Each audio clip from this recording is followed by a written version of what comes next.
आपको पता है हमारे देश को बर्बाद करने का षड्यंत्र चल रहा है। विदेशी ताकतें लगातार भारत को अस्थिर करने का प्रयास कर रही हैं। विपक्ष के बड़े नेता भी जमकर उनका साथ दे रहे हैं। पीएम मोदी ने देश को हमेशा सर्वोपरि रखा है, लेकिन देश के विपक्षी पार्टियां जिनकी विचारधारा एक दूसरे से विपरीत है, मोदी जी को हराने के लिए एकजुट हो गई हैं। ये पार्टियां विदेशी ताकतों के साथ मिलकर देश को अस्थिर करना चाहती हैं, सिर्फ इसलिए क्योंकि उनकी लूट पर ताला लगाने वाला मोदी आ गया है।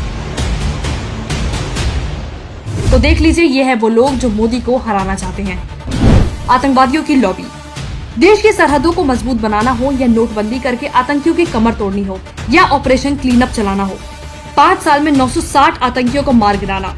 पीएम मोदी ने जिस तरह से आतंक को फैलाने वालों की कमर तोड़ी है, वो अब तक संभल नहीं पाए हैं। वो नहीं चाहते कि उनके मंसूबे पर मोदी रोक लगाए। क्या वो मोदी को हटाना नहीं चाहेंगे? विपक्ष के साथ साथ ये भी मोदी को हराना चाहते हैं।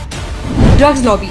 साल 2014 से साल 2021 के बीच भारत ने 20,000 करोड़ रुपए के ड्रग्स जब्त किए, जबकि साल 2006 से साल 2013 के बीच मात्र 768 करोड़ के ड्रग्स जब्त किए गए थे। अब 80,000 किलोग्राम ड्रग्स केवल एक दिन में नष्ट कर दिया जाता है। ड्रग्स तस्कर अब हेराफेरी करने से डरते हैं। क्या ये लॉबी मोदी को हराना नहीं चाहेगी? Pharma lobby. पीएम मोदी ने विपक्ष के लाख दबाव बनाने के बावजूद भी विदेशी वैक्सीन फाइजर और मॉडर्ना का आयात नहीं किया। उन्होंने स्वदेशी वैक्सीन कोवैक्सीन और कोविशील्ड के उत्पादन पर हर संभव मदद किया। देश का विपक्ष हर रोज स्वदेशी वैक्सीन की उपयोगिता पर संशय कर रहा था। अखिलेश यादव जैसे नेताओं ने तो इसे लगाने से भी मना कर दिया था। मैं तो नहीं लगवाऊंगा अभी वैक्सीन, मैंने अपनी बात कह दी, और वो भी बीजेपी लगाई, उसका भरोसा करूंगा मैं। आज कोवैक्सीन और कोविशील्ड की गुणवत्ता से पूरा विश्व परिचित है।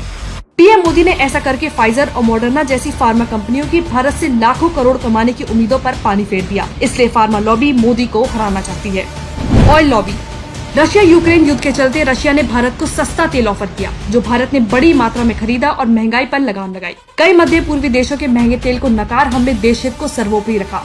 ऑयल लॉबी को छोड़ रशिया से सस्ता तेल लेने वाले मोदी को ये लोग हराना नहीं चाहेंगे। रूस यूक्रेन युद्ध में देश का विपक्ष रूस, जो भारत का हमेशा सहयोगी रहा है, उसकी बजाय यूक्रेन का साथ देने में दबाव बनाता रहा। Defence lobby. पिछली सरकारों के समय हर रक्षा डील में दलालों को करोड़ों कमाने का मौका मिलता था। पीएम मोदी ने बिना किसी दलाल के सीधे रूस से रक्षा सौदा किया। फ्रांस से राफेल और अमेरिका से अपाचे जैसे कई महत्वपूर्ण रक्षा सौदे से दलालों को दूर रखा। यही नहीं, कई रक्षा उपकरण का निर्माण भी भारत ने शुरू करवा दिया है। अपनी बंद दुकान पर ताला लगता देख आर्म डीलर्स क्यों मोदी को देश का पीएम रहने देंगे? ये लॉबी मोदी को हराना नहीं चाहेगी। International business lobby. मोदी सरकार ने सैकड़ों चाइनीज ऐप पर बैन लगा दिया। वीवो और ओप्पो जैसी कंपनियों ने टैक्स चोरी के आरोप को लेकर छापेमारी हो रही है। उससे ये लॉबी एकदम हिल गई है। यही नहीं, हाल ही में हुए 5G ऑक्शन से भी चाइनीज कंपनियों को दूर रखा गया।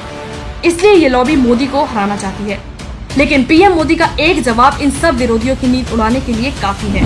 ज्यादा से ज्यादा ये मेरा क्या कर लेंगे भाई? अरे हम तो फकीर आदमी हैं, झोला लेके चल पड़ेंगे जी।